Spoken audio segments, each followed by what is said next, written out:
Kita mulai ya pelan-pelan belajar tentang materi Nur Muhammad malam hari ini. Ini nanti akan bertaburan istilah-istilah sufistik, mohon dimaklumi. Kalau malam hari ini belum tertangkap ya direnungi, mungkin kalau ada rekamannya diulang-ulang. Bismillah ya, kita mulai. Ambil nafas dulu sebentar. Oke, nah saya awali dari pengertian, nanti pendalaman-pendalaman. Ini namanya memang unik, Nur Muhammad.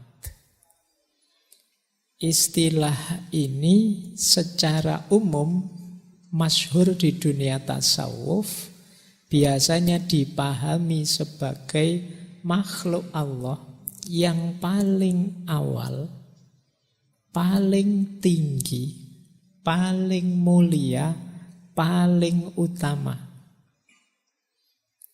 Jadi setiap kata itu nanti jadi definisi dan penjelasannya. Dia paling awal, paling tinggi, paling mulia, dan paling utama. Yang kedua, Nur Muhammad ini nurnya Allah, tapi tidak sama dengan Allah. Nah, bukan zatnya Tuhan. Meskipun nanti salah satu pandangan menyatakan Nur Muhammad ini makhluk yang diciptakan sejak azali. Nanti muncul perdebatan kontroversi karena ada beberapa ulama yang bilang dia ini qadim. Nanti yang tidak terima bilang, loh satu-satunya yang qadim kan Allah. Qadim itu melintasi waktu, dia tidak berawal, dia azali. Tapi sementara biarkan ini dulu, nanti kita pahami pelan-pelan. Kemudian, kenapa sih menggunakan nama Muhammad? Kenapa dikaitkan dengan nama Nabi kita, Muhammad Sallallahu Alaihi Wasallam? Karena tidak ada satu makhluk pun di dunia ini yang bisa merepresentasikan Nur Muhammad ini secara sempurna selain kekasihnya yang namanya Muhammad. Jadi dia ini makhluk pertama yang nanti jadi awal ciptaan yang lain. Karena dia yang pertama, yang paling dekat dengan Allah, tentu saja dia paling mulia. Nah, yang bisa menerjemahkan nur ini secara purna paripurna itu ya Nabi Muhammad. Bahkan ada nanti pandangan bahwa ya memang nur ini pengejawahan tahannya ya nanti dalam Nabi Muhammad. Jadi meskipun dia sudah diciptakan paling awal, tapi nanti manifestasinya terakhir di Nabi terakhir dan paling utuh, paling sempurna, Nabi Muhammad Sallallahu Alaihi Wasallam. Nah, nanti nama lainnya banyak. Kalau ini bisa teman-teman baca di Futuhatnya Ibnu Arabi.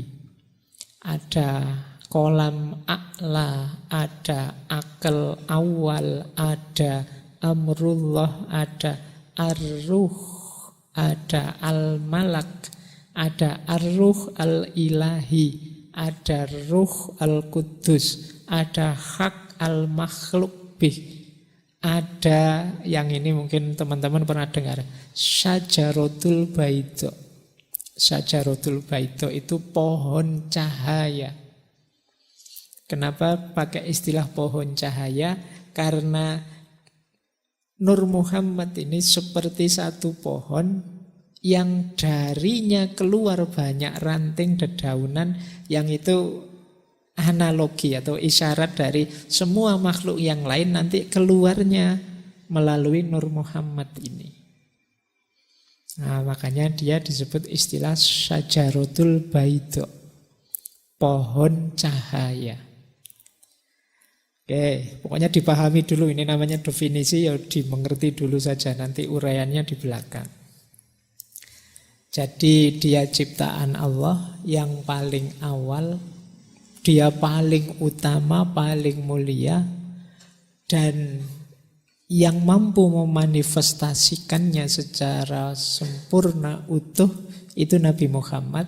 Bahkan ada yang bilang Nabi Muhammad itulah pengejawantahannya Nur Muhammad, sehingga ya namanya disebut Nur Muhammad. Oke, ini pengertian umumnya. Nah, maka nanti ini ada pandangan Nur Muhammad itu tidak persis identik dengan Nabi Muhammad sebagai sosok seorang manusia. Jadi Nur Muhammad itu bukan persona manusia, nabi atau rasul akhir zaman. Tetapi tidak bisa dipisahkan dengan Nabi Muhammad sebagai person. Karena Nabi Muhammad itu representasi Nur Muhammad seutuhnya. Jadi intinya nanti ini sebenarnya. Meskipun nanti ada ulama yang agak berlebihan, ada juga ulama yang sama sekali anti.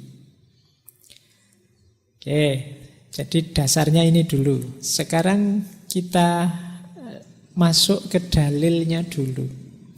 Pak, gagasan-gagasan seperti Nur Muhammad ini apa ada dalilnya, Pak?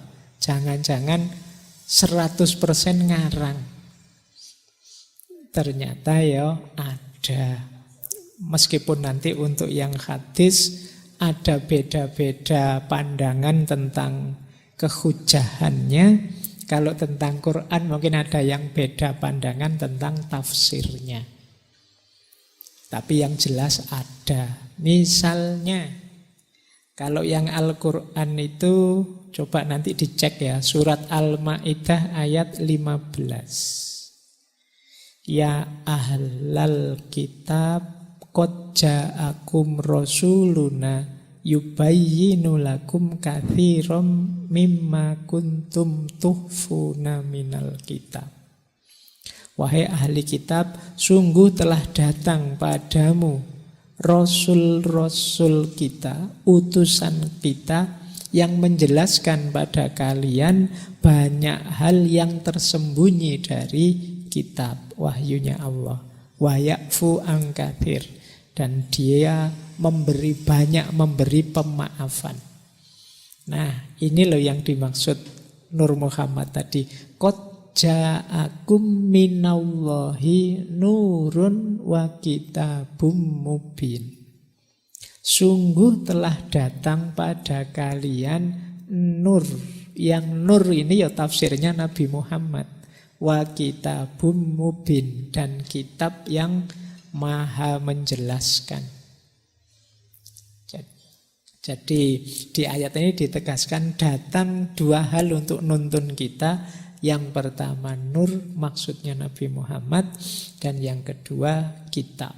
Nah, ini dipakai sebagai dalil. Ya, itu dalilnya bahwa Muhammad itu disebut sebagai nur, sebagai cahaya. Loh, kalau Nabi Muhammad disebut sebagai nur kan memang istilahnya ya Nur Muhammad. Yang kedua, ini ada hadis. Rawahunya Bukhari. Yang bunyinya kuntu nabiyan wa adam bainar ruhi wal jasad. Aku sudah jadi nabi sementara Adam itu masih ada di antara ruh dan jasad. Berarti kan sebelumnya Nabi Adam. Dan ini ada di Bukhari. Silahkan nanti dicek, dianalisis. Yang ketiga ada hadis. Ini diriwayatkan oleh Jabir. Cuma saya mengambilnya dari kitabnya Syekh Nawawi Al-Bantani. Madarijus Su'ud ila Iktisa'il Burud. Yang artinya begini, saya langsung baca artinya ya. Kalau saya ngomong Arab terus kamu roaming nanti. Jadi ini hadis dari Jabir. Satu ketika Rasulullah ditanya tentang awal sesuatu, apa sih Rasulullah yang pertama diciptakan oleh Allah? Kemudian Rasulullah menjawab, sesungguhnya Allah menciptakan sebelum segala sesuatu nuru nabiyika, nurnya nabimu. Faja'ala dzalikan nur yaduru bil kudrah. Kemudian menjadikan nur itu beredar, berputar dengan kodratnya sesuai kehendaknya Allah. Dan saat itu belum ada waktu, belum ada lauhil mahfud, wala kolam, belum ada kolam, belum ada surga, belum ada neraka, belum ada malaikat, belum ada manusia, belum ada jin, belum ada bumi, belum ada langit, belum ada matahari, belum ada rembulan. Nanti kalian cek ya hadis ini. Ini juga kontroversi, ada yang membantah, ada yang membenarkan. Dari sisi sanad, silahkan yang ahli hadis membahas itu.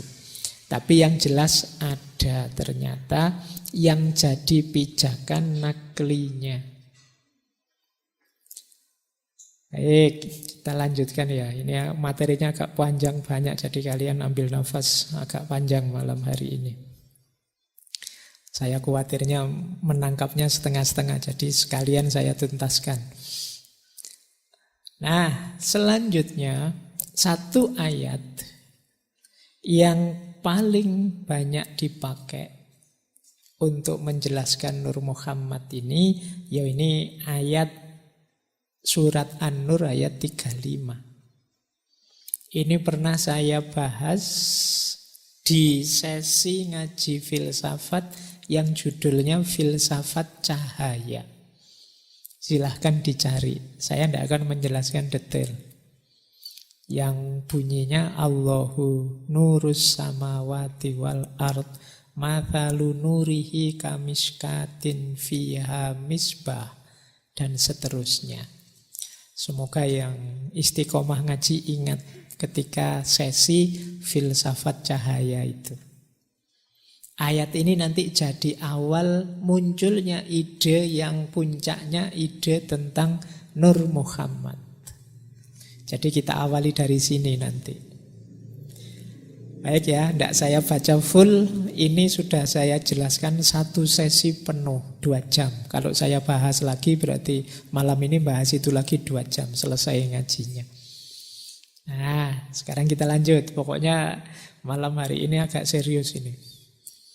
Lanjut ya, sekarang genealoginya kalau bahasanya Nietzsche ya. Kita lacak asal usulnya. Perkembangan historis seperti apa munculnya gagasan Nur Muhammad ini.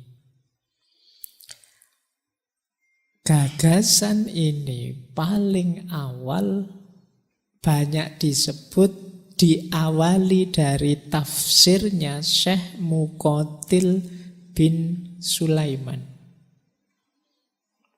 Syekh Muqatil bin Sulaiman ini dari Balkh. Kadang-kadang nulisnya Syekh Muqatil bin Sulaiman al-Balkhi. Balkh itu ya Afghanistan. Beliau ini sejaman dengan Imam Abu Hanifah. Kalau Imam Abu Hanifah bidang fikih, kalau beliau ini dikenal ya bidang tasawuf dan ahli tafsir. Ada yang bilang beliau ini generasi awal yang nulis tafsir. Di antara tafsirnya yang sangat terkenal itu ya tafsir Al-Kabir. Coraknya memang agak isyari, agak mistik. Nah, hubungannya apa dengan Nur Muhammad? Syekh Muqatil bin Sulaiman inilah yang awalnya menafsirkan Nur di ayat surat An-Nur ayat 35 itu sebagai Muhammad. Jadi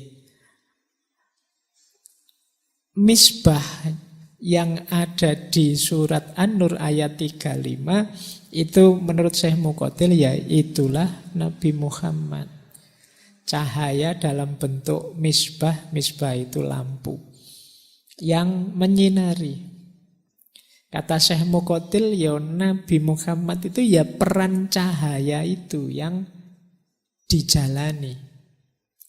Jadi berperan menyinari dunia, yang menuntun manusia menuju sumber cahaya. Jadi Allahu nurus samawati masalu nurihi kamiskatin fiha misbah. Nurnya itu seperti satu ceruk yang di dalamnya ada lampu. Nah, misbah di situ kan ada yang menafsirkan Allah, tapi bagi Syekh Muqatil itu Nabi Muhammad. Makanya redaksi selanjutnya dalam ayat la syarqiyah wala hurbiyah. Tidak timur, tidak barat. Itu maksudnya risalahnya Nabi Muhammad itu menyeluruh. Tidak terbangtas bangsa timur saja, apalagi timur tengah saja. Tapi untuk seluruh dunia. La syarqiyah wala hurbiyah. Nanti di tafsir Syekh Muqatil itu muncul istilah Nurul Mustafa, Nurul Huda, dan lain sebagainya yang belakangan kan banyak dipakai oleh nama-nama di Indonesia ini kan banyak nama Nurul Mustafa. Ada enggak yang Nurul Huda dan lain sebagainya. Cahaya petunjuk, cahaya yang terpilih. Saya yakin malam hari ini yang hadir ada yang nama Nur atau nama Nurul. Di setiap kelas saya ngajar mesti ketemu kata-kata Nur, Nurul dan lain sebagainya. Jadi karena memang posisi sebagai cahaya itu kan membanggakan. Dia menerangi sekitarnya, dia jadi penuntun, dia jadi petunjuk. Nah, ini awal sebenarnya belum eksplisit di situ ada istilah Nur Muhammad. Tapi mulai muncul istilah-istilah Nabi Muhammad sebagai cahaya. Nah, nanti karena ini genealogi ya kita pahami pelan-pelan.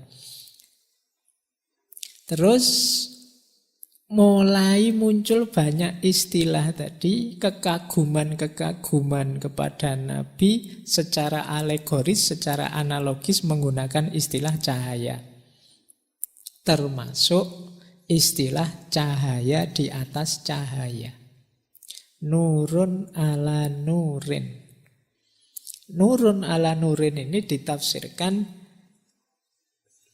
makhluk hidup semuanya ini kan dalam dirinya ada kandungan cahaya.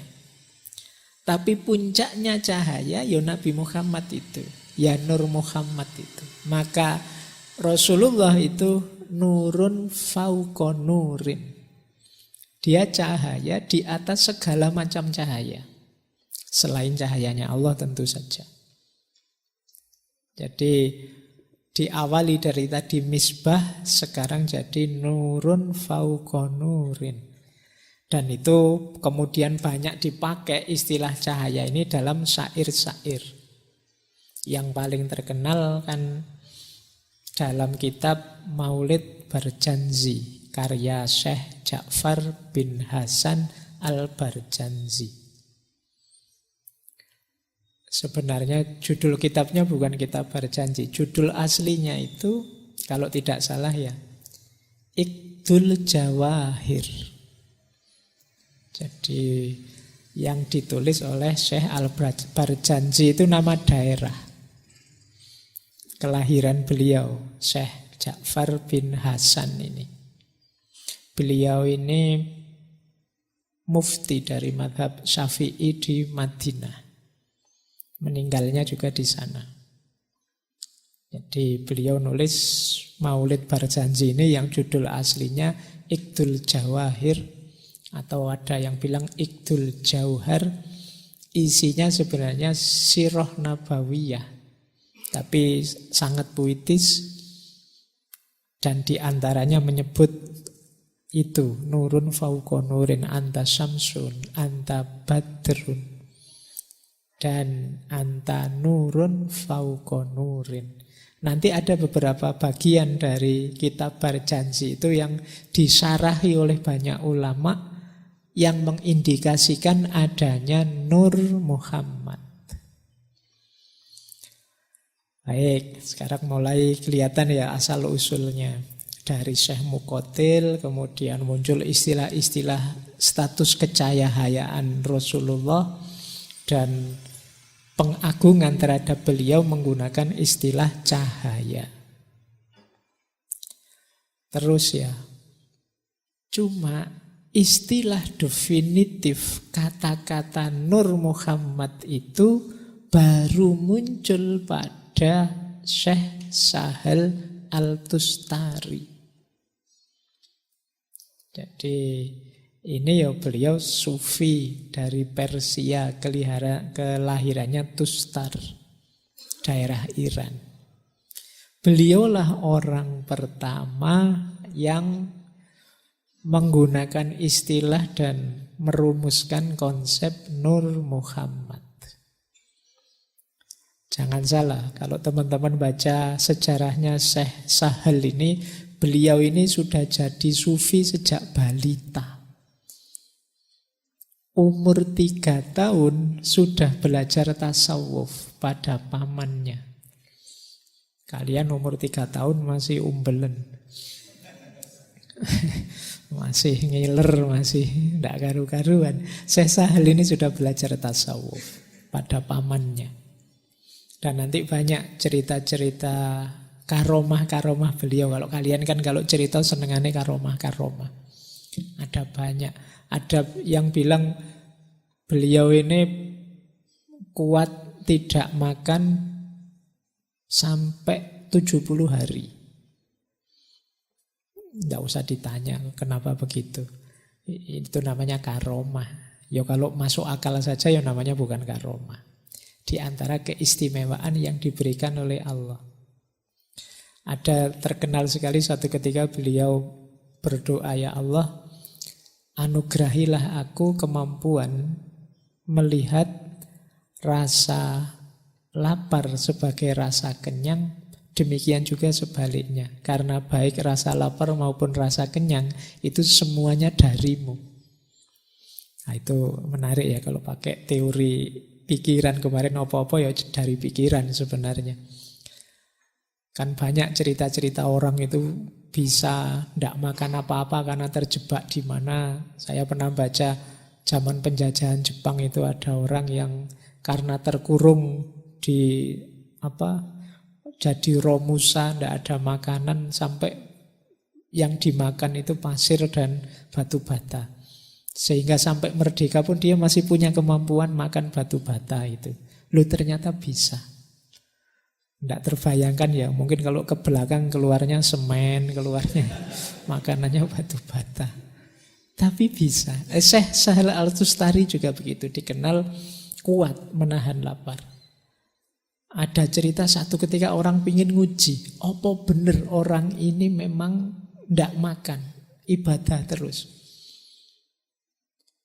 Ternyata pernah pula, ternyata makan. Tapi bukan makan sembarang makan. Jadi ada riwayat satu ketika orang yang sekian lama meneliti itu melihat di satu malam saat beliau ibadah malam, Syekh Sahal ini tiba-tiba muncul dari pintunya masjid itu datang seekor kambing. Entah dari mana. Yang oleh Syekh Sahal terus diajak ngobrol, bicara dengan bahasa Persia. Di riwayatnya memang diajak ngobrol dengan bahasa Persia, mungkin kambing Persia. Kalau kambing Jawa mungkin diajak ngomong bahasa Jawa. Nah, setelah itu Syekh Sahal ngambil gelas, kemudian dari kambing itu beliau mendapat susu dan diminum. Jadi ternyata ada karomah yang lain. Jadi beliau tidak nyari makan, tapi makanannya datang. Ini kan prinsipnya para sufi, orang-orang yang sudah ada di makom tajrid, itu dia sudah tidak mikir dunia lagi karena dia pasrahkan sepenuhnya urusan dunianya pada Allah. Jadi dia ndak ngurusi lagi besok aku makan apa, kerja apa, dapat apa. Itu sudah di luar pikirannya. Dia hanya fokus menomorsatukan Allah saja. Urusan duniaku biar diurusi Allah. Ini namanya orang yang sudah nyampe makom tajrid. Nah, cuma jangan ditiru. Makommu belum ada di sini. Kalau kita kan, ini kalau pakai istilahnya Syekh Ibnu Athaillah, makom kita itu masih makom asbab. Masih sebab akibat. Kalau pengen kenyang ya makan. Kalau pengen dapat makanan ya punya uang. Kalau pengen punya uang ya kerja. Ini sebab akibat. Kita masih ada di situ. Jangan gaya di makom tajrid. Jadi kalau orang di makom asbab kok terus ambisius pengen naik ke makom tajrid, kata Syekh Ibnu Athaillah itu namanya hawa nafsu. Tapi kalau sudah nyampe makom tajrid ya jangan mau repot seperti orang di makom asbab. Itu namanya degradasi. Jadi setiap orang sesuai makomnya. Lupa kan enak nanti yang di makom tajrid, nanti dia berarti levelnya lebih tinggi dari kita. Enggak. Di makomnya masing-masing silahkan mendekat pada Allah sesuai jalannya. Kalau kita yang di makom asbab, ya kita mendekat pada Allah sesuai kondisi kita, makom kita. Karena ridhonya Allah itu jatuh pada siapa, sepenuhnya hak prerogatifnya Allah. Jadi kalian tidak perlu minder, Pak saya itu apa, Pak saya itu levelnya enggak. Ya lakukan kebaikan semaksimal mungkin di makommu, di levelmu.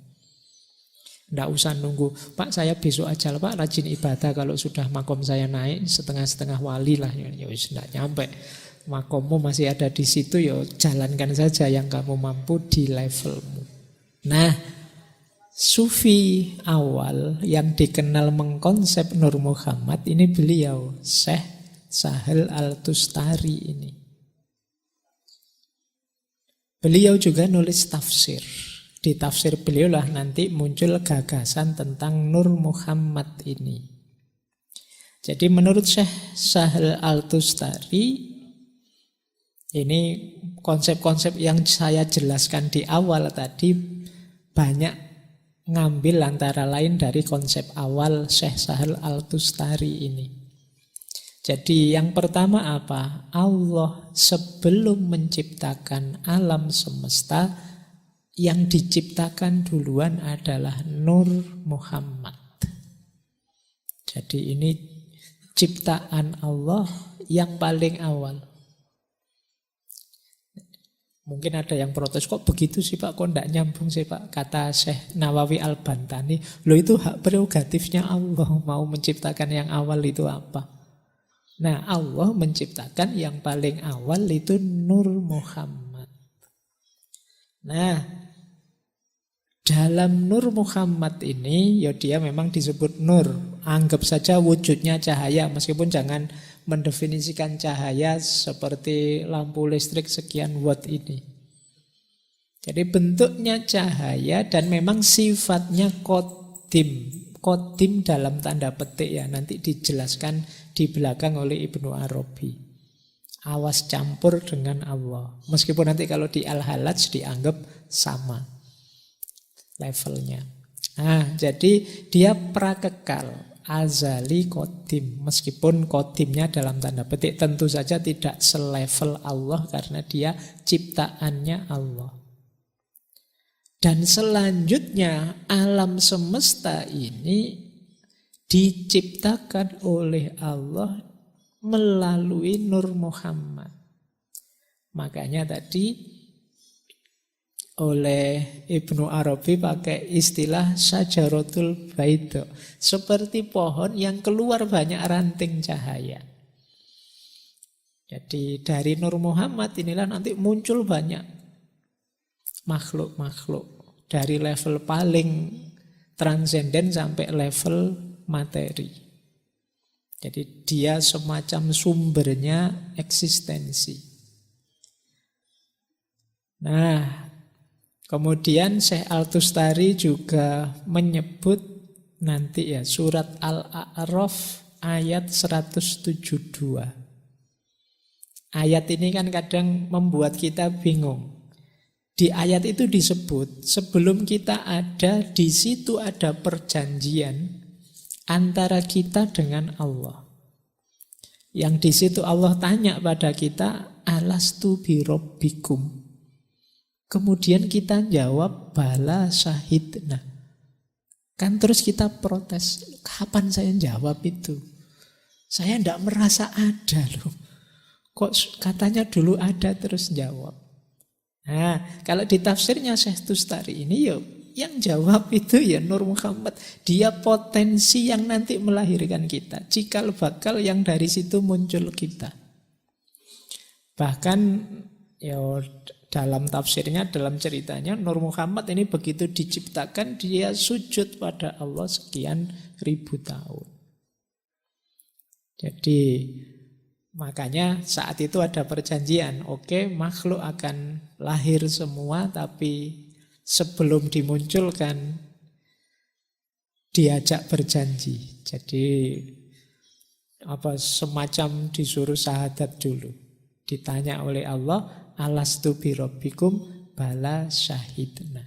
Apakah engkau menganggap aku Tuhanmu, bukankah aku ini Tuhanmu? Terus jawab, bala syahidna. Nah, itu ada yang nafsir, yaitu Nur Muhammad, yang dia potensi semua makhluk nantinya. Nah, oke, ya nanti Syekh Tustari juga menjelaskan manusia itu ada muridin, ada muradin.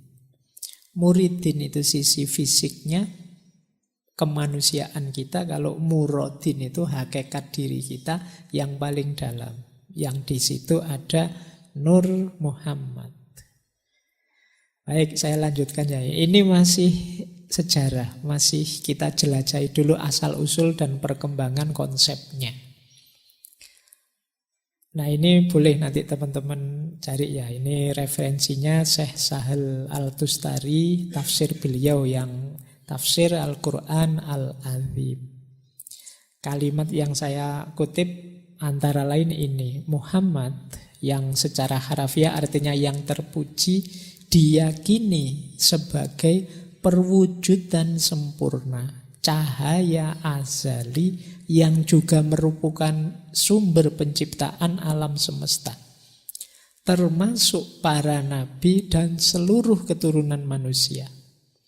Ia adalah manifestasi pengagungan sempurna atas zat Allah karena telah menyembah langsung di hadiratnya selama 1 juta tahun ketika masih berbentuk cahaya. Oh, berarti saya tadi keliru bilang ribuan, 1 juta tahun. Meskipun sebenarnya maknanya 1 juta tahun itu bisa kita maknai sangat lama. Ketika bala syahidna tadi. Meskipun eksistensi dan esensi Nur Muhammad bukan eksistensi dan esensi sejati. Kenapa tidak sejati? Karena dia sekedar cahaya yang diciptakan. Tetapi dia adalah cahaya Allah yang memancar darinya sebagaimana sinar dan kehangatan memancar dari matahari.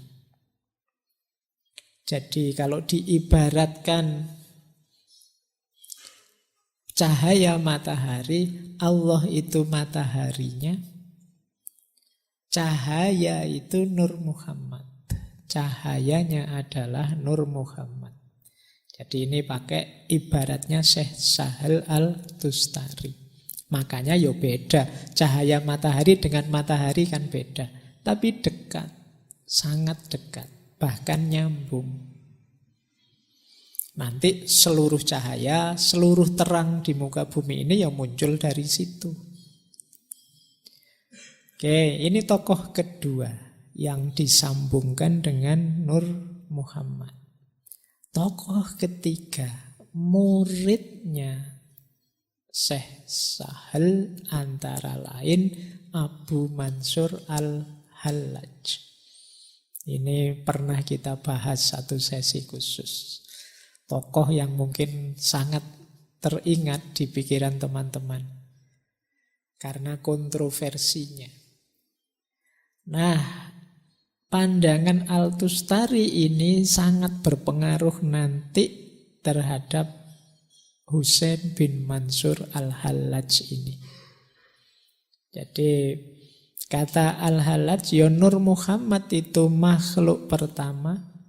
Dialah Muhammad spiritual, karena nanti ada Muhammad material, ya Nabi Muhammad itu. Dia adalah sumbernya semua makrifat. Dia adalah cahaya semua wujud. Jadi menurut Al-Hallaj, ya Muhammad itu punya dua hakikat. Yang pertama hakikat cahaya, kemudian yang kedua hakikatnya sebagai manusia yang terikat oleh ruang dan waktu. Sebagai cahaya, ya Muhammad adalah di atas semua ciptaan. Dia sebelum semua ciptaan, tapi sebagai Nabi beliau yang terakhir. Jadi ini di antara penjelasannya Al-Hallaj.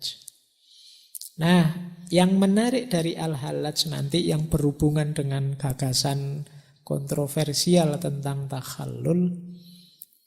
Jadi Nur Muhammad ini, yang cahaya Tuhan ini, hakikatnya adalah tajallinya Allah. Tajalli Allah itu ketika Allah menampakkan kehadirannya.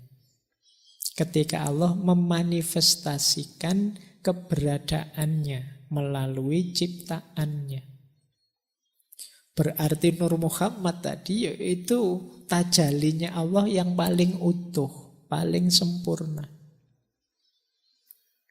Jadi berarti apa? Orang yang mendapat Nur Muhammad ini, dia akan punya karakter ketuhanan. Karena karakternya Nur Muhammad ini yang paling mirip dalam tanda petik ya dengan Allah, dengan Tuhan. Karena dia tajallinya Allah yang paling utama, yang paling dekat, yang paling pertama. Dan itu dikutip, boleh teman-teman baca kitab Tawasin bab pertama, itu ada kalimat begini. Cahaya-cahaya kenabian terpancar dari cahayanya. Dan cahaya mereka berasal dari cahayanya. Tidak ada cahaya di antara cahaya-cahaya lain yang lebih cemerlang dan lebih terang serta azali selain cahaya pemilik kemuliaan ini. Ini pembukaannya bab 1 kitab Tawasin. Mungkin kalian tidak paham maksudnya, kalian baca saja bolak-balik nanti paham sendiri. Kalau masih belum paham berarti memang makomnya belum nyampe. Itu kalimatnya berentetan cahaya. Oke ya, jadi intinya Nur Muhammad itu tajallinya Tuhan. Yang dia ini bisa diperoleh oleh siapa saja. Dan manifestasi paling sempurnanya ya Rasulullah. Orang siapa saja tadi yang mencapai Nur Muhammad, ya kalau para nabi otomatis ya, adalah para wali. Jadi para wali itu orang yang mampu mencapai cahayanya Allah. Nah ini nanti melahirkan beberapa kontroversi dalam gagasannya Al-Hallaj. Termasuk tajalli tadi ketika dimaknai secara verbal, literal, itu seolah-olah Allah hadir menyatu dalam dirinya manusia. Kemudian orang yang dapat Nur Muhammad ini, para wali ini, kemudian berarti dia bisa punya syariat sendiri karena levelnya sudah kayak Nabi dan lain sebagainya. Ada beberapa kontroversi dalam gagasannya Al-Hallaj. Jadi ini agak lebih ekstrim dibandingkan tadi Syekh Sahal Al-Tustari. Kita lanjutkan. Nah, lanjut kemudian gagasan ini diperdalam lebih sophisticated, lebih detail oleh Syekhul Akbar Ibnu Arabi. Nah, kalau teman-teman nanti membaca Futuhat, itu kata Ibnu Arabi Nur Muhammad itu sebenarnya ya salah satu nama. Kalau di situ disebut 22 nama. Ada hakikat Muhammadiyah, ruh Muhammad, khalifah, akal pertama, dan lain sebagainya. Nanti lewat Ibnu Arabi ini ada sedikit penjelasan kenapa kok disebut ruh Muhammad. Teman-teman mungkin masih ingat ada ayat yang ketika Allah sudah menciptakan secara sempurna, fanafakha fihi min ruhi, kata Allah, maka aku tiupkan dalam dirinya bagian dari ruhku. Ini kalau ditafsir pandangannya Ibnu Arabi, fanafakha fihi min ruhi. Ruhi itu ruh Muhammad itu ya Nur Muhammad itu. Jadi bukan Allah sendiri yang ruhnya masuk dalam diri manusia. Tapi yang disebut ruhi di situ itu ya Nur Muhammad itu. Jadi untuk menghindari tadi ya persatuan takhallul gaya al-halaj. Jadi yang ada dalam diri kita itu bukan Allah, tapi Nur Muhammad. Ciptaan Allah, cahaya ilahi, ruhnya Allah. Jadi ruhnya Allah itu Nur Muhammad yang dimasukkan dalam diri kita. Inilah yang harus kita cari. Karena ini yang hakikat hidup kita yang sejati itu ya cahaya itu. Kalau kita ingin jadi manusia sejati sesuai fungsi dan tujuan penciptaan kita, kita harus menemukan Nur Muhammad itu dalam diri kita. Orang-orang yang sampai ke sana namanya wali. Orang yang diberi anugerah Nur Muhammad itu oleh Allah nanti namanya nabi. Jadi ini penjelasan dari Ibnu Arabi. Kenapa sih kok Nur Muhammad itu lahir? Nanti Ibnu Arabi mengawali dari satu hadis qudsi yang bunyinya ana kanzun mahfiyun fa khalaqtul khalqa fabi arafuni. Aku itu khazanah yang tersembunyi, maka aku ingin dikenal. Untuk bisa dikenal apa? Aku menciptakan makhluk. Dan makhluk itulah nanti yang mengenaliku. Jadi kenapa kok Allah menciptakan makhluk? Yang pertama kok Nur Muhammad? Karena Allah ingin dikenali. Maka diciptakanlah makhluk yang paling sempurna, paling perfect, paling dekat, dan paling mirip dalam tanda petik dengan Allah, sehingga mudah nanti mengenali Allah. Berarti tugas utamanya makhluk, Pak, kalau sesuai hadis ini, hadis qudsi ini, ya berarti untuk mengenali Allah. Karena Allah itu laisa kamislihi syai'un, tidak bisa digambarkan seperti apapun, ya Allah menciptakan makhluk. Biar kita bisa lebih mudah mengenali Allah. Nah, makhluk prototipe yang paling perfect, jembatan yang paling memudahkan kita mengenali Allah, ya Nur Muhammad ini. Nah, itulah tafsirnya Ibnu Arabi.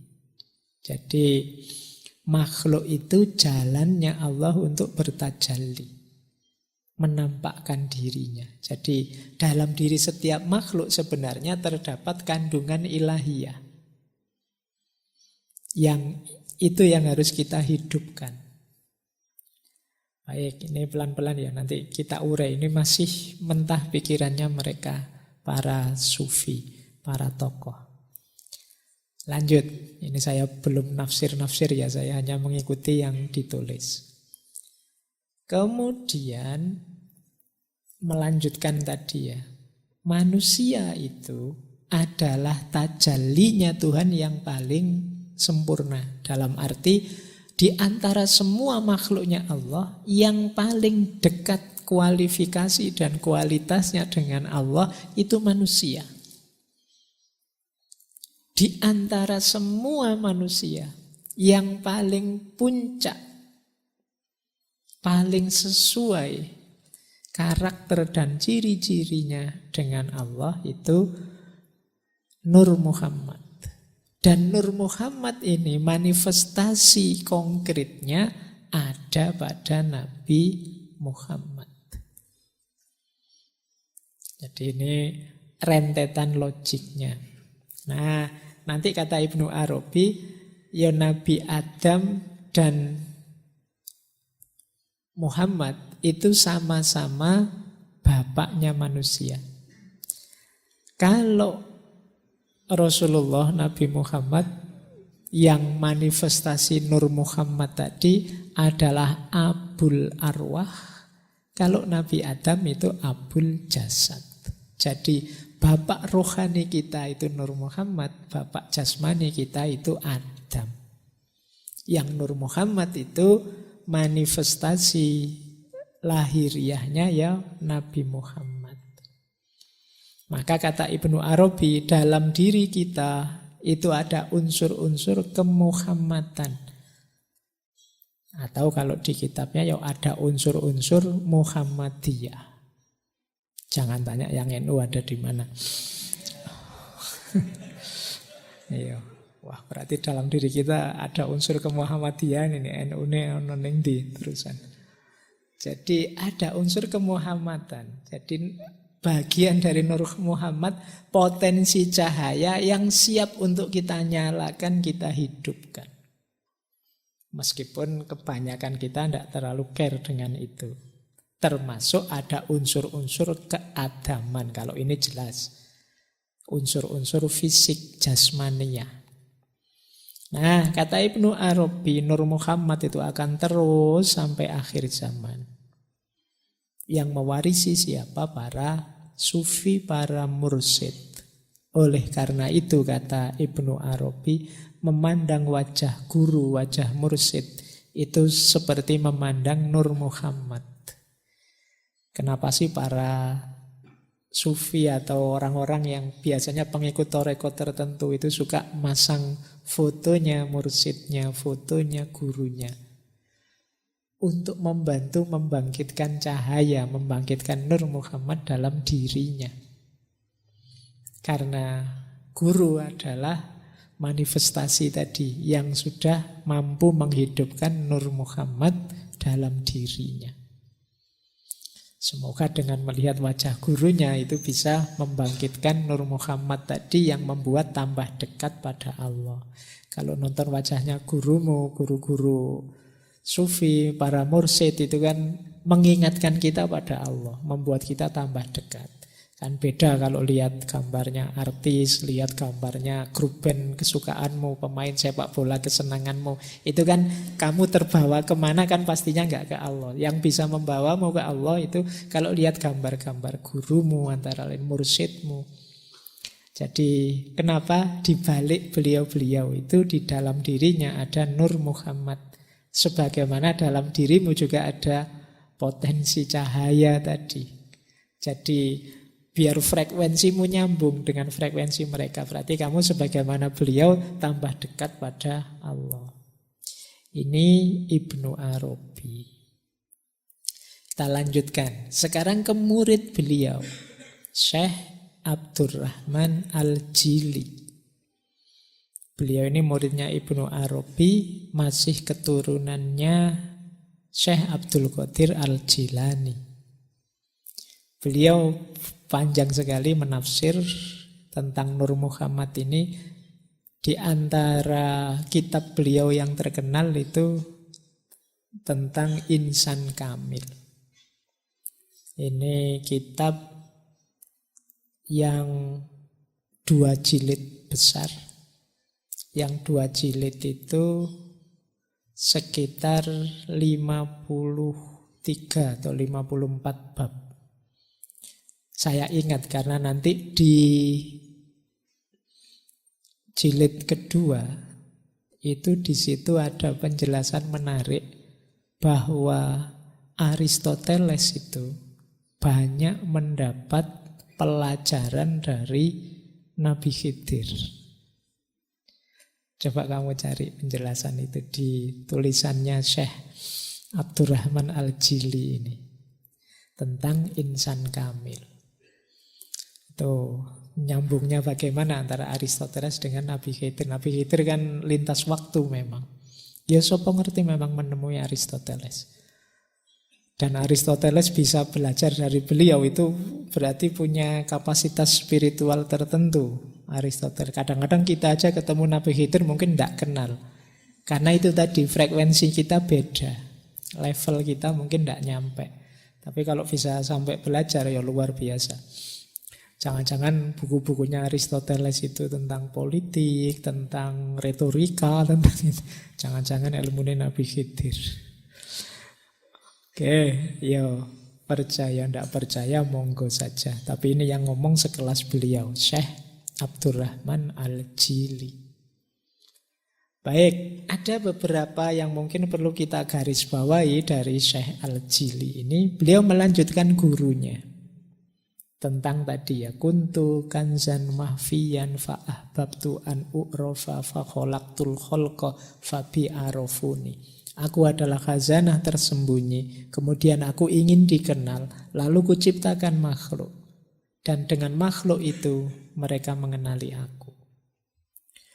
Nah, kata-kata kholqa tadi, kata Syekh Abdurrahman Al-Jili, tegasnya fa khalaqtul kholqa itu berarti fa khalaqtu Nur Muhammad. Maka aku ciptakan Nur Muhammad yang jadi sebabnya alam semesta. Kemudian Nur tadi masuk dalam diri para nabi, para rasul, para aulia, orang-orang soleh yang menjadi cerminnya Allah, yang menggambarkan dirinya, namanya, sifatnya, dan af'alnya. Jadi ini mungkin lebih realistis tafsirnya Syekh Al-Jili. Jadi ya ndak di semua orang, karena mungkin ada orang yang jahat, ada orang yang gelap.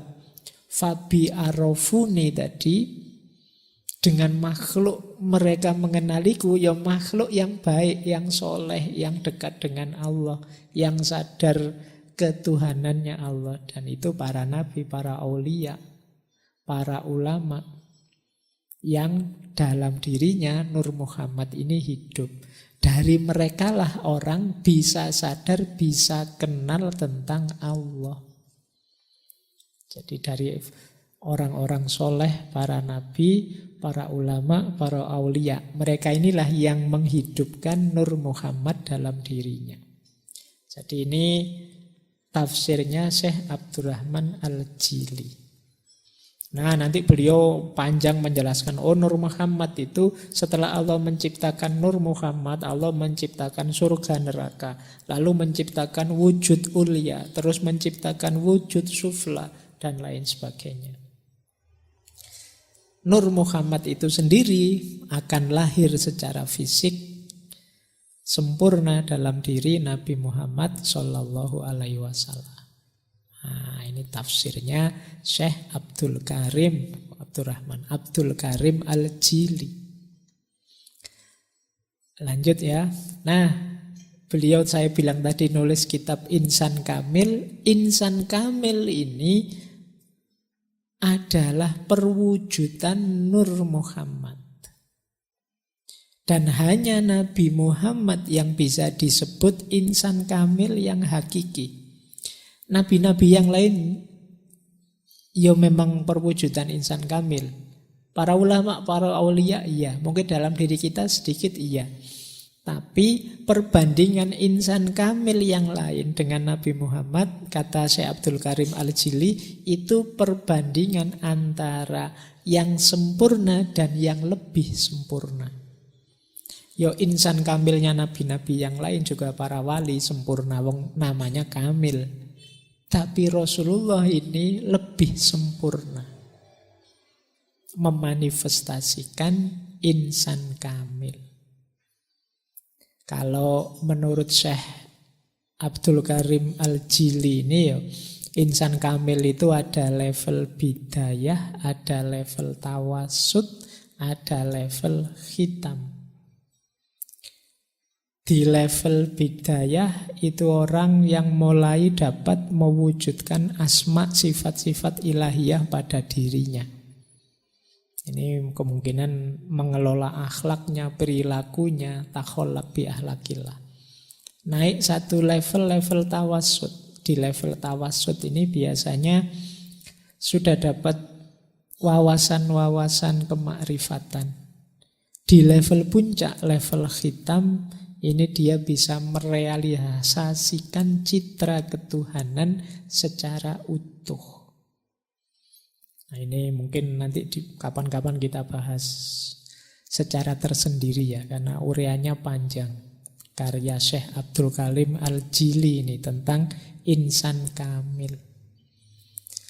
Selanjutnya kata Syekh Abdul Karim Al-Jili, insan kamil ini muncul setiap zaman, sejak Nabi Adam sampai puncaknya Nabi Muhammad.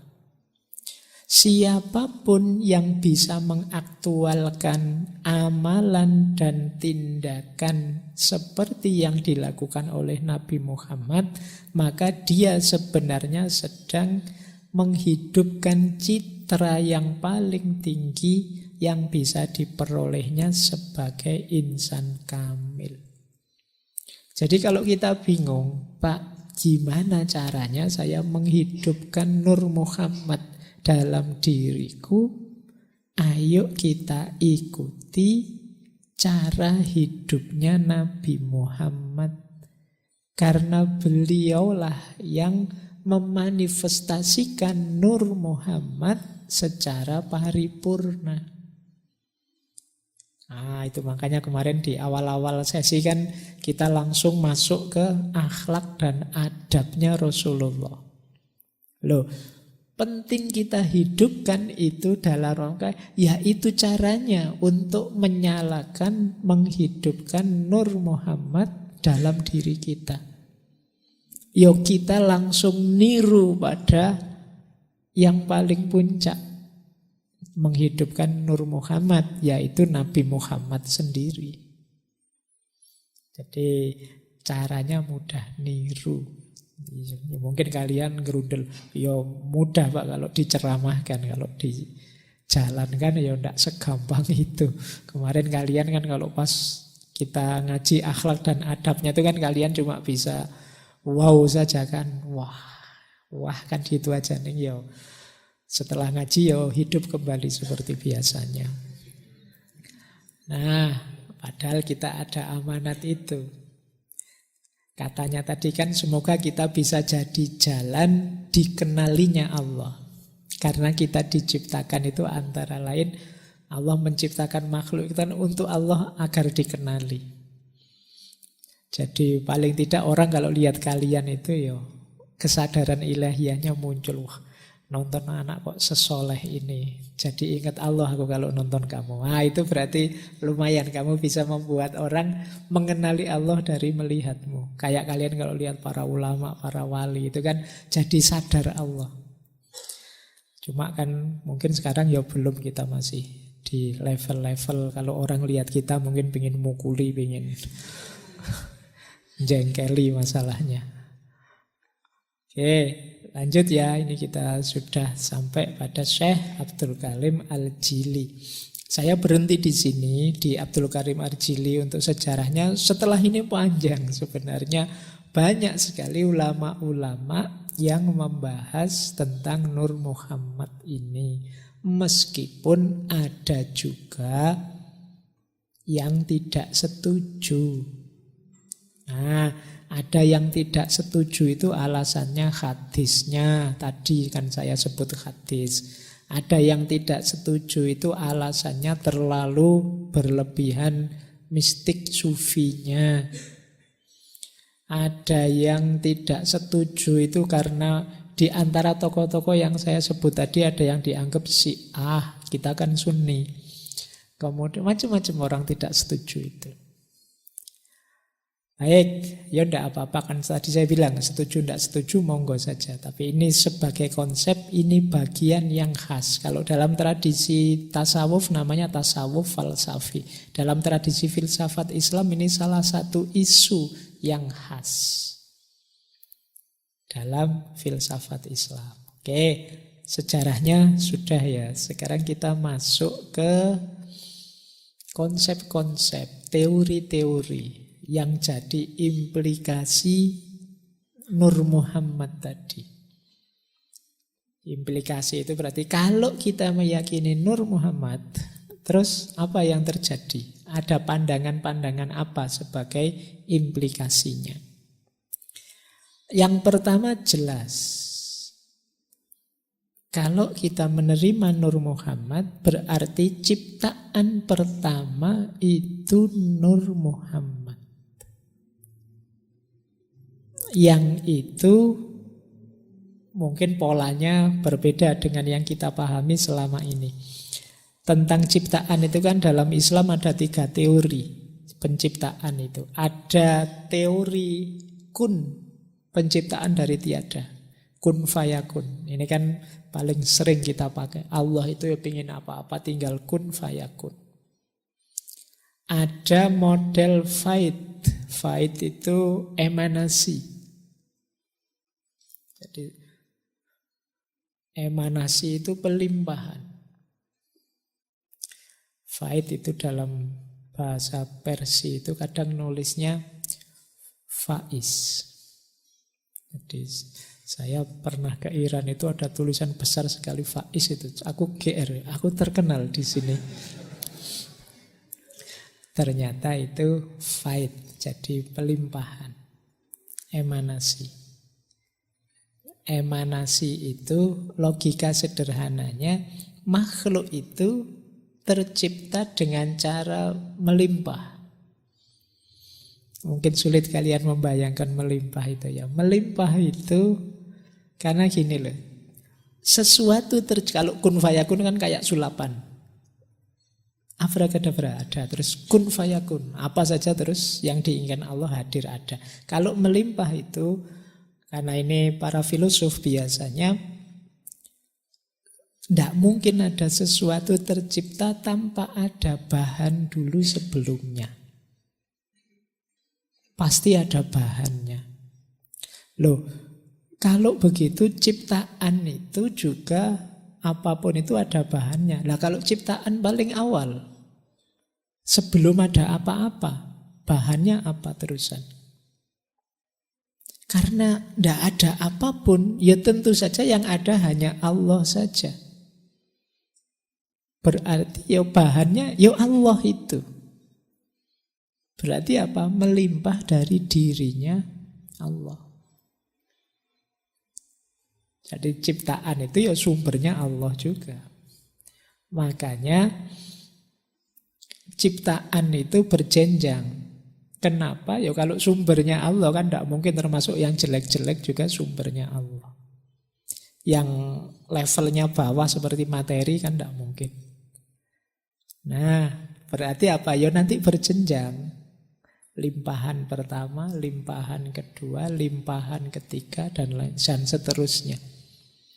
Termasuk pandangan Nur Muhammad ini. Berarti kalau pakai emanasi, ya limpahan pertamanya Allah itu Nur Muhammad. Dia paling sempurna, kenapa? Dia paling dekat dengan Allah. Makhluk selanjutnya yang melimpah dari Nur Muhammad tadi. Nah ini kalau kita pakai teori emanasi.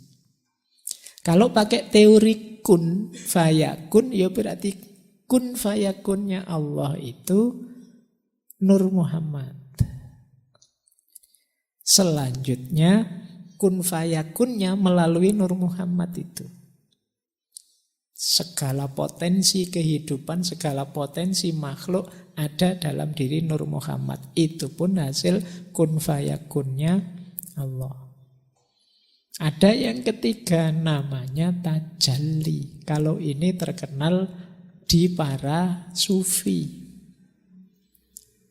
Jadi tajalli itu adanya makhluk karena asmanya Allah. Allah ingin memanifestasikan dirinya. Nah ini gaya ketiga. Banyak kalau teman-teman baca tasawuf itu kan ya manifestasi tajallinya Allah. Makhluk apapun itu dalam dirinya ada unsur ilahiyahnya. Ini gaya sufistik. Jadi dalam Islam ada 3 perspektif ini tentang penciptaan makhluk, penciptaan alam semesta. Ada gaya kun, ada gaya fate, ada gaya tajalli. Ini di berbagai ngaji filsafat. Kalau kalian jeli beberapa kumpulan pandangan ini ada. Jadi berarti apa? Ya ada sedikit pergeseran ketika orang menerima Nur Muhammad tadi. Kalau selama ini orang kun itu rasanya kayak Allah itu sibuk sekali. Kun ini, kun itu. Terus kan kun terus. Alam semesta ini banyak. Tapi begitu ada Nur Muhammad, enggak. Kunnya Allah yang pertama ya Nur Muhammad itu. Nanti segalanya muncul dari sana. Ada lagi versi fate. Kalau fate itu ya limpahan Allah yang pertama, ya karakter Nur Muhammad tadi. Dan terus alam semesta melimpah selanjutnya dari situ. Kalau tajalli, ya tajallinya Allah yang paling utuh, paling sempurna, mendekati sifat-sifat dan asmanya Allah ya Nur Muhammad. Yang dari tajalli dalam Nur Muhammad inilah muncul makhluk-makhluk yang lain. Baik, ini implikasi pertama, pandangan tentang penciptaan. Implikasi kedua, kalau ini gambar hubungan tentang Allah dan ciptaannya. Ini yang mendengarkan rekaman suara saja nanti akan bingung karena harus lihat gambarnya. Yang pertama model, kalau dalam ilmu tasawuf atau mistisisme yang bulat besar itu model namanya panteistik. Kalau yang kanan, yang bulat kecil-kecil itu namanya model namanya panenteistik. Ini kalau dalam filsafat agama. Panteistik itu Allah meliputi segala sesuatu. Tuhan ada dalam segala sesuatu. Nah, gambarnya seperti itu. Jadi mungkin mudahnya ya. Kalau dalam Al-Quran ada ayat wallahu bikulli syai'im muhit. Allah itu meliputi segala sesuatu. Meliputi itu kan sekeliling kita ini ya ilahiyah semua. Meliputi kayak misalnya ada satu barang di tangan saya terus saya genggam. Itu kan barang ini diliputi oleh tangan saya. Jadi alam semesta itu diliputi oleh Allah. Kalau bahasanya Al-Quran ya Allahu bikulli syai'im muhit. Berarti makhluk-makhluk itu berada dalam Allah. Nah, ketika pandangan Nur Muhammad masuk, ya tidak langsung Allah. Tapi yang bersentuhan langsung dengan makhluk itu Nur Muhammad. Maka gambar yang putih itu Nur Muhammad. Yang kuning itu Allah. Jadi ini coraknya berbau panteistik. Yang ada di pikirannya Al-Hallaj itu yang kiri itu. Jadi makhluk itu ya Allah karena dia berada dalam satu entitas. Ada yang kanan. Yang ini mungkin Abdul Karim Jili tadi dan Ibnu Arabi. Dalam diri setiap makhluk ada unsur ilahiyahnya. Cuma bukan Allah langsung, tapi melalui Nur Muhammad. Jadi berarti apa? Yang saya bilang tadi wa nafakha fihi min ruhi itu sebenarnya yang disebut cahaya ruh dalam diri kita itu ya Nur Muhammad itu. Ya memang dia manifestasi tajallinya Allah yang paling dekat dengan Allah. Kalau kita kebingungan melacaknya, ikuti saja manifestasinya Nur Muhammad yang utuh, yaitu Nabi Muhammad. Nah, ini pandangan tentang hubungan antara Allah dan ciptaannya. Kalau anak-anak kampus kan mudah kalau membaca gambar-gambar kayak gini. Kecuali yang memang tidak mudah.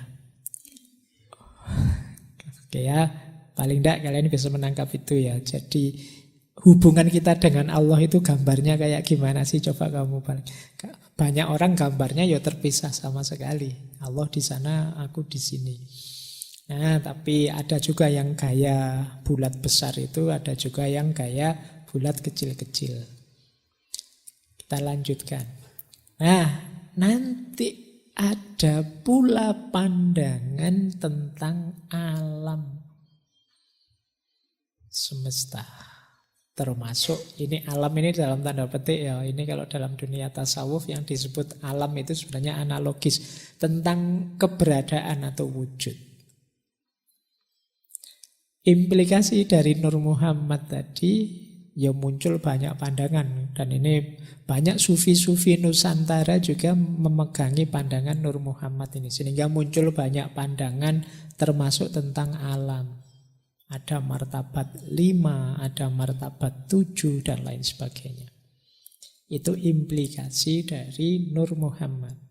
Nah, dalam dunia tasawuf alam itu ada 6 level. Ini saya ambil salah satu teori saja untuk memudahkan kita membaca tentang semesta-semesta, tentang wujud. Ada yang paling eksklusif, namanya alam hahud. Kalau di Inggris kan mungkin hines, tentang kediaan. Ini alam paling tidak mungkin dijangkau, yaitu yang berhubungan dengan zatnya Allah. Inilah yang laisa kamislihi syai'un. Inilah alam yang ghaibul ghuyub. Paling misteri, paling tidak mungkin dijangkau. Allahnya sendiri di level zat. Ini yang mungkin maksudnya hadis, jangan memikirkan tentang zatnya Allah. Larangan ini bukan untuk mengekang kebebasanmu, tapi sebenarnya karena menyayangimu, biar kamu tidak buang waktu sia-sia. Tidak akan nyampe. Allah yang di level ahadiyah. Jadi ini level alam hahud, alam kediaan. Nah, ada lagi yang kedua namanya alam yahud. Alam yahud ini level wahdah namanya, level keesaan. Di sini muncullah yang tadi kita kenal sebagai Nur Muhammad dari cahayanya. Allah itu nur dan cahayanya itulah namanya Nur Muhammad. Nah, ini Allah di level kediaannya dan Nur Muhammad. Jadi kalau di yang pertama hanya Allah saja, di yang kedua sudah ada Nur Muhammad. Ini alam wahdah. Kemudian alam ketiga, alam lahud. Alam lahud ini ya Allah, Nur Muhammad dan sifat-sifatnya plus potensi segala macam makhluk dalam Nur Muhammad. Jadi ini alam level 3, namanya alam wahdaniyah. Wahdaniyah satu-satunya. Kalau wahdah itu kesatuan, keesaan. Kalau ahad itu ketunggalan, sudah tidak bisa dijangkau. Jadi yang ketiga alam lahud. Di alam lahud ini Allah, ada Nur Muhammad dan makhluk, tapi dalam potensi yang ada dalam diri Nur Muhammad. Ini alam level 3. Lanjut. Saya tidak tahu kalian, pokoknya diikuti saja ya. Ngaji malam hari ini sampai mana penangkapanmu. Kapan-kapan sopo ngerti 10-20 tahun lagi kamu jadi wali, kamu dengerin lagi ngaji ini. Terus ya, yang keempat namanya alam Jabarut. Alam Jabarut ini nanti disebut wahidiyah, kesatuan. Dari kata-kata Jabar, Jabar itu kekuasaannya Allah. Nah, kalau tadi makhluk itu potensial, sekarang makhluk itu lahir dalam bentuk jiwa secara umum. Di sini nanti ada Lauhil Mahfud, ada Ummul Kitab, ada kolam. Ini di alam Jabarut ini. Nah, inilah nanti yang oleh Allah alastu birabbikum terus dijawab bala syahid. Ini dalam bentuk jiwa-jiwa secara umum, masih belum ada materi. Dari alam Jabarut nanti turun ada namanya alam malakut.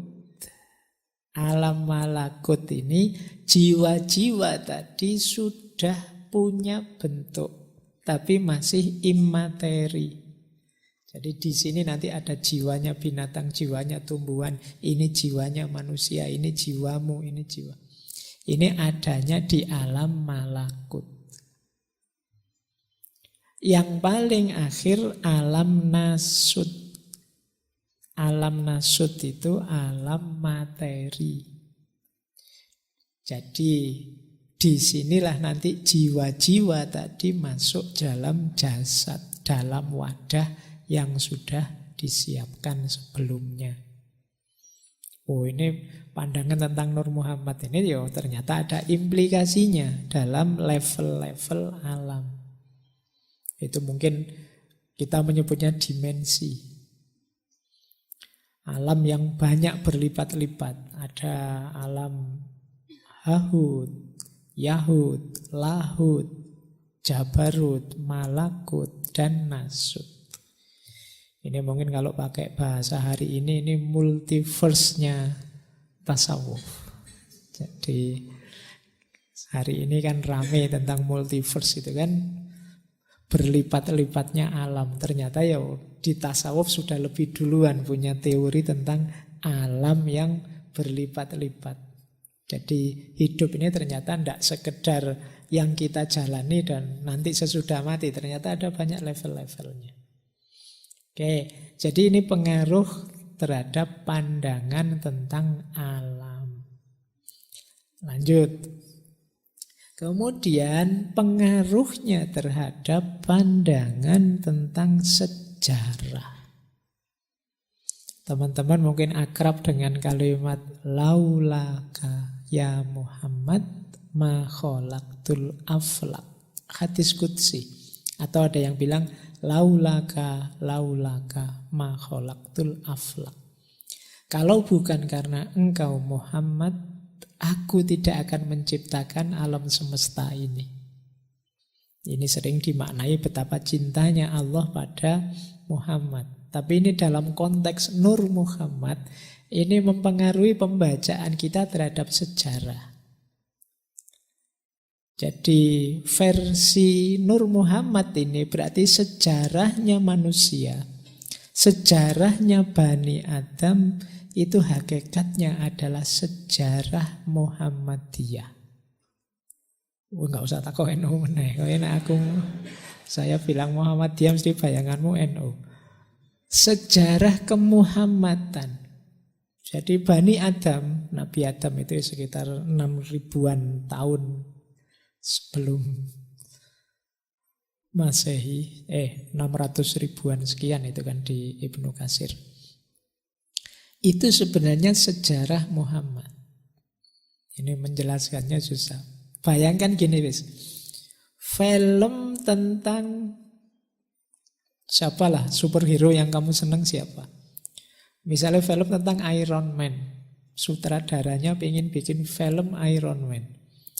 Itu kan detail peristiwa, fasilitas, barang, siapa penjahatnya dan lain sebagainya disiapkan dengan fokus pada Iron Man-nya kan.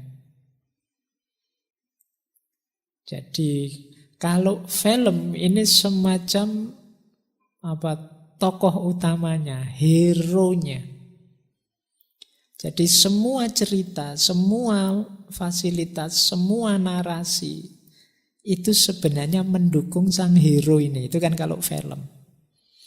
Loh, kisahnya tentang Nur Muhammad dan Nabi Muhammad dalam hidup ini mirip seperti itu. Jadi Allah itu sangat cinta pada Nabi Muhammad, maka diciptakanlah alam semesta. Dalam rangka apa? Mensukseskan manifestasi Nur Muhammad dalam diri Nabi Muhammad tadi loh.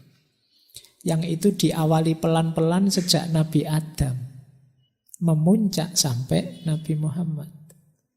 Mungkin kamu tanya, tapi kok Nabi Muhammad ditaruh belakangan, Pak? Loh yo lakon itu kan yo datangnya belakangan. Kalau hero itu kan yo mosok datang paling awal. Biasanya kalau sudah masalah memuncak beliau hadir.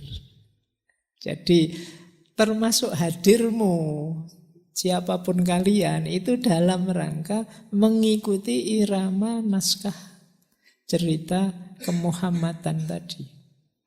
Maka sadari kemuhammadanmu itu ikuti ritmenya tokoh utama ini loh. Karena dialah yang jadi fokusnya Tuhan. Jadi dia yang paling dicintai, yang dibuatkan cerita. Mudahnya begitu. Biar kelihatan betapa sempurnanya Nur Muhammad dalam diri Nabi Muhammad, ya segala narasi, segala cerita disesuaikan. Yang cerita awal diawali sejak Nabi Adam dengan segala dinamikanya nabi-nabi selanjutnya sampai 124.000 seperti kemarin. Dan puncaknya, hero-nya dalam tanda petik ya, tokoh utamanya muncul pada diri Nabi Muhammad. Jadi cerita hidup kita, cerita hidupnya Bani Adam itu hakikatnya adalah cerita tentang Muhammad. Oleh karena itu, eman-eman kalau kalian lupa dengan beliau ini. Ini tokoh utamanya di sini. Oke ya, bahkan innallaha wa malaikatahu yusholluna 'alan nabi. Memberi sholawat. Memang fokus perhatiannya selalu beliau, tokoh utamanya. Kayak kalian nonton film itu kan nunggu tokoh utamanya muncul. Kalau pas perang ya nunggu tokoh utamanya menang. Jadi polanya seperti itu. Jadi kita membaca sejarah itu berarti ya sejarah kemuhammadan. Karena laulaka ya Muhammad ma khalaqtul aflak. Berarti saya itu tidak penting ya Pak. Kalau kamu ingin dianggap penting, ikuti iramanya Nabi Muhammad. Teladani dia, maka kamu akan jadi orang penting di depan Allah. Karena kehadiranmu hakikatnya dalam rangka perwujudan cintanya Allah pada Nabi Muhammad. Oke, ayo nanti kamu renungi lagi ya hakikat kedirianmu. Cuma ini memang berat diterima karena manusia itu egois. Lebih menganggap diriku yang sejati, diriku yang penting. Kamu kan tidak mau jadi peran pembantu kan, kamu semua ingin jadinya peran utama. Tapi yo harus diakui Sang Maha Sutradara memposisikan peran utama itu Rasulullah. Nah, kalau kalian ingin dicintai juga oleh sutradaranya, ikuti irama hidup gaya Rasulullah. Baik, jadi ini diantara makna dari Nur Muhammad tadi, termasuk kalimat yang masyhur ini, laulaka ya Muhammad ma khalaqtul aflak. Kalau bukan engkau wahai Muhammad, aku tidak akan menciptakan alam semesta. Baik, kita lanjut. Satu lagi implikasi pemahaman dari Nur Muhammad tadi. Dari situ nanti dari pandangan tentang nur tadi, berarti cahaya itu ada spektrumnya, ada tingkatannya. Ada cahaya yang hakiki, ada cahaya imateri, ada cahaya materi. Ini kita lihat ya, ini menjelaskannya pelan-pelan. Saya kasih contoh saja. Cahaya yang paling bawah misalnya, cahaya materi. Materi itu berarti yang fisik. Fisik yang mengikuti ritme cahaya. Misalnya kebaikan. Kebaikanmu sedekah. Ketika kalian sedekah misalnya memberi uang fakir miskin. Ini kan jenis aktivitas cahaya. Cuma sifatnya materi. Kelihatan. Di balik kalian bersedekah materi ini, di balik itu ada cahaya imateri, yaitu cahaya jiwamu, namanya sifat dermawan. Sifat dermawan ini sebenarnya di balik itu ada bentuk paling ideal dari sifat dermawan, misalnya yaitu ketika kalian bisa dermawan sekaligus ikhlas, tidak mengharap apa-apa selain Allah saja. Karakter puncak kedermawanan semacam ini, itu karakternya Nur Muhammad. Dari mana sumbernya karakter puncak Nur Muhammad semacam ini? Dari cahaya yang hakiki, yaitu Allah. Jadi ini level-levelnya cahaya. Kalian belajar misalnya, membaca buku. Membaca buku itu belajar. Ini cahaya materi, di level materi. Aktivitas yang baik, aktivitas yang soleh. Sifatnya kan kematerian, kelihatan. Bisa dilihat oleh panca indera. Tapi jenisnya cahaya. Nah, ini lahir kalian bisa membaca karena cahaya imateri, yaitu kesadaranmu untuk iqra, untuk belajar. Ini kan jenis cahaya juga. Nah, pola iqra yang paling ideal itu ikutilah Nur Muhammad. Yang sumbernya cahaya yang hakiki, yaitu Allah. Nah, ini level-level cahaya namanya, spektrum cahaya. Dari level paling materi sampai level paling tinggi.